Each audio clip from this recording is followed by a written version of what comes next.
Hey guys, what is up and welcome back to War Thunder with WeBe. Now today we're going to be taking out the Porsche Tiger into some tank battles. Now the thing about the Porsche Tiger is that it's quite an expensive premium vehicle, as you would imagine. It's around 6,000 gold. For a essentially prototype Tiger, that is quite expensive, and considering it's also tier 4 and not tier 3, people may be wondering why I bought it. Well, first of all, it's a unique vehicle. It's a Porsche Tiger, not a regular one. As we can see here, this is what the regular Tiger looks like. The regular Tiger itself is actually a very good tank.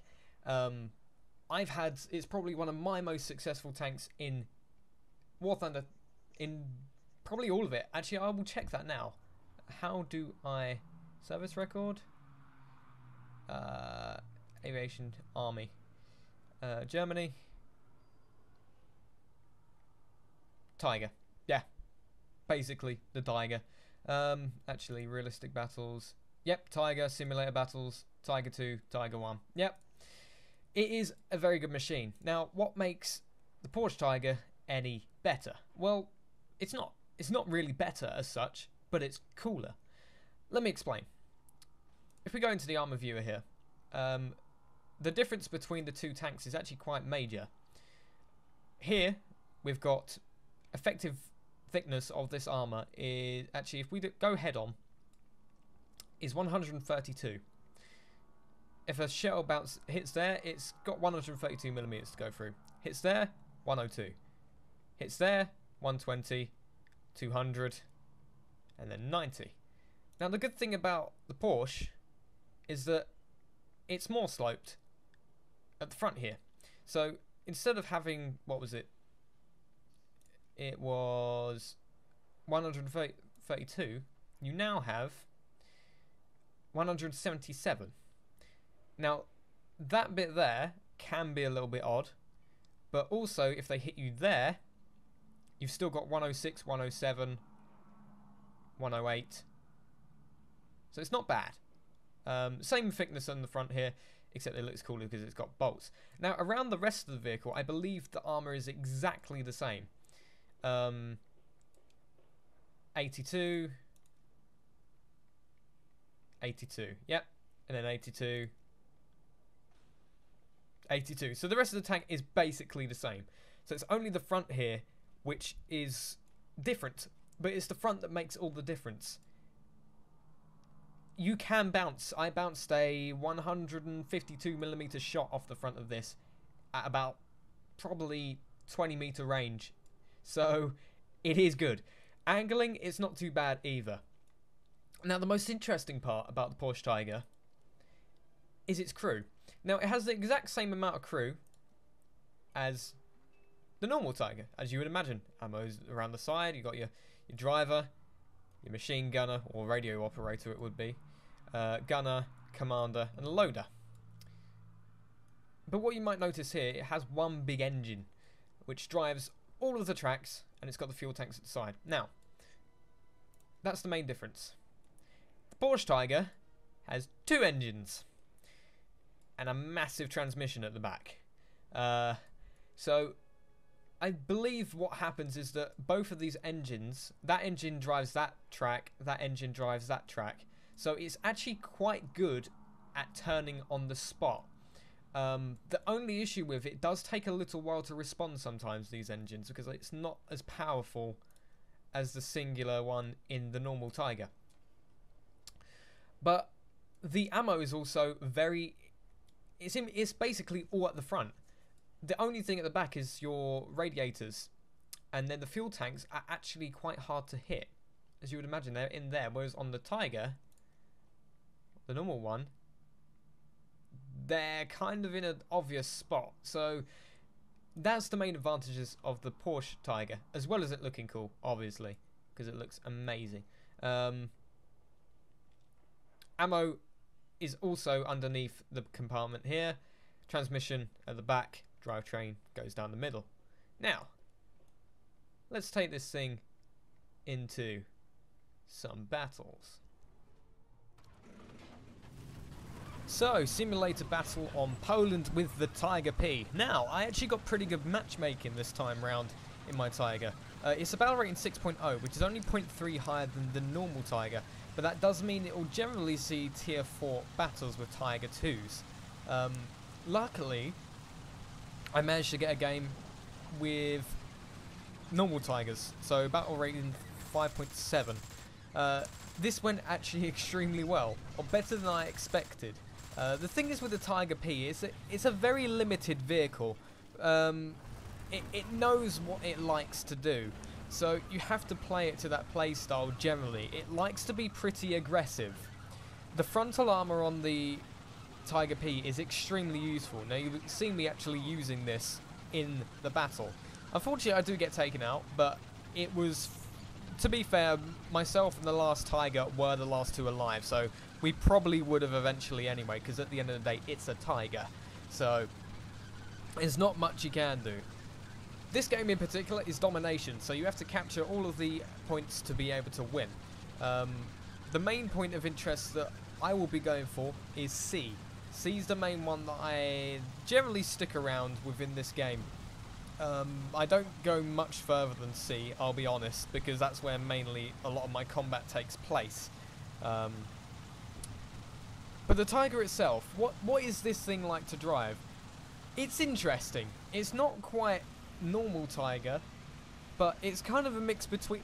basically, the only way I could describe it is it's like driving a Ferdinand, but with a Tiger turret. That's probably the only way I would be able to explain it.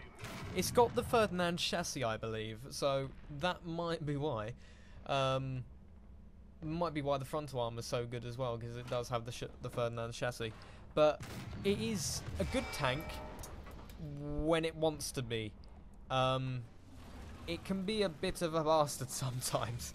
It's quite hard to get this thing to work right, because it is such a unique tank. I mean, it is tier 4, it is battle rating 6.0, but it can get into tier 3 games. And to be fair, there's not, as I said, there's not much difference between the normal Tiger and this, apart from the armor. And even so, the armor isn't all that fantastic more, it's just got a little bit more at the front. Cannon's exactly the same, except you can have PZGR 40 rounds on the Tiger P, which I don't think you can have unless they've changed that this patch. I'll have to check. On the normal Tiger, I think you can only get Panzergrenade 39, I believe, and the high explosive anti-tank one with 103mm of penetration. But you can get all of those shells on here, but I generally like to use PZGR 40 just because it's the most effective against tanks generally. Now, we're actually against mixed here. It's Germans versus Russia and United States. So we've got Shermans, we have T-34s, we have ISU 152s. We got quite a few things here. So as you'd imagine, I have my hands full. I think that is actually a Chaffee over the back there. I'm not sure. But normally Chaffies need to be taken out pretty quickly because they have those new rounds. I can't remember exactly what they are, but I know they're very dangerous. So Chaffies are quite a challenge to take out generally. But I eventually get bored of taking shots at him. I think this is one of my last ones here.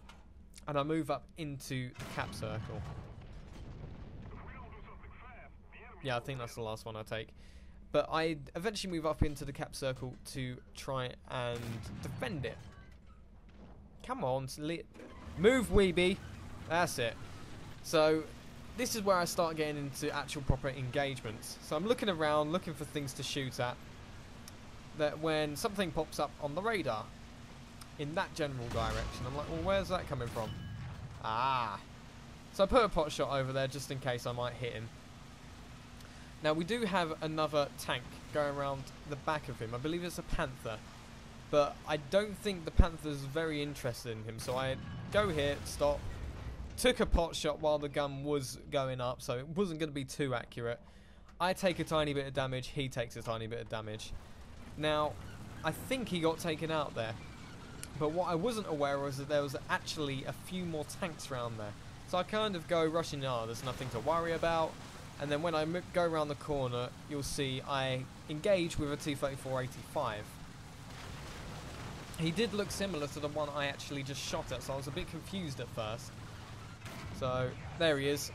Take a shot at him, set him on fire straight away. And then I look around, I'm like, oh dear, that's a Sherman. So I used the T-34 as cover, put something into the Sherman to, I believe, disable his horizontal turret drive. Now, what I try and do is I try and roll the T-34 over to use him as cover. That doesn't actually work. So what I have to do is I had to put something into the Sherman to keep him disabled. Now, they were both originally set on fire, but the T-34 has now put his out. So I'm angling for the T-34 to take his shot, take another one, only went in, set him on fire again. That Sherman is still alive. Gotta take him out quick in case he gets out. Now, I think their own artillery fire just hurt them. So, yeah, not too good on their side. The T-34 has now been taken out. Now it's just this Sherman. A lot of artillery fire coming in, as you would expect. And they did take out my loader, so the reload's going to be abysmal now. And fire. Now. And he's taken out. Rest in peace, Mr. Sherman. Right, so, now that we've dealt with the major threats, I thought I would move around here to try and outflank. And I take it from, like, where the hell does that come from? Ah, there he is. So I think, okay, what we'll do about this one is we will actually put our front armor to him. Now, it was surprising that he actually bounced off of that. I'll admit that. It was very surprising. Oops, sorry, I just like whacked you in the face. He pulls back to defend off against me because obviously I'm going to be pushing up around this corner. Now, I know it's a Tiger. It's not very good at breaching corners, but I didn't have much choice in here because otherwise they could have flanked me from around the back too. So as you can imagine, I was kind of in a bit of a situation here. There is a guy there. I couldn't get the gun up in time to be actually able to hit his side armor. But I did manage to do some damage on him. Now look around here. There's a second one. Oh, he's taken out my my turret a little bit. So I fall back. I was like, okay, let's have a think about this. What am I going to do here? Because they can flank me. The Shermans, they are pretty quick. So I was thinking, do I pop my head around there again? Maybe not. So, as you would imagine, I kind of backed off a little bit here so that I could kind of get my tank angled from both sides of attack, but also be able to defend myself there as well. So I've got my crosshairs on that corner, and I've also got my armor facing that way, so it could probably bounce a shot. But what I decided to do is I decided to go back even further, so the building is actually covering my side armor. Now, something did pop up on the radar where it could shoot me from behind. It could have done.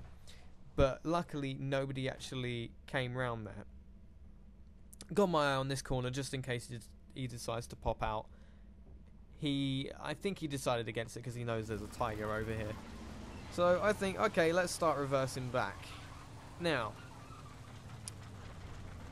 we have a slight problem because there is an SU-152 right there. So I just pretend that I haven't seen him. I'm like, okay, alright, let's have a think about this. So I try and aim. I was hoping I was going to be able to disable his track, but it just wasn't enough to take out the track, unfortunately. So quickly reverse backwards. Now I know that the SU-152 wouldn't risk coming around that corner because he can't get his gun on target like I can. So I fall back a bit, trying to think of a way of attacking him. Now I thought, actually, what could be a good idea is there's a gap between that building there. So I actually put a shot into him here, and he's down. I don't think he actually expected me to come from that angle, so that was very nice. Now it's only me and this last Tiger left, so we're in a bit of a situation right now. And as you would imagine, it doesn't go particularly well. But the Tiger itself, the Tiger P as an overall vehicle, is very good and a very fun vehicle to play. Mainly because it has the PCGR-40 rounds, which are very good and very fun. So I highly recommend, if you do have the spare Golden Eagles, do invest into this, but it will take some time to get used to over the normal Tiger. So drive it like a Ferdinand, but aggressively like a Tiger.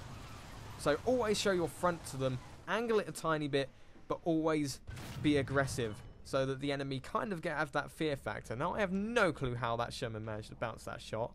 Probably because it was at a different angle that it should have been.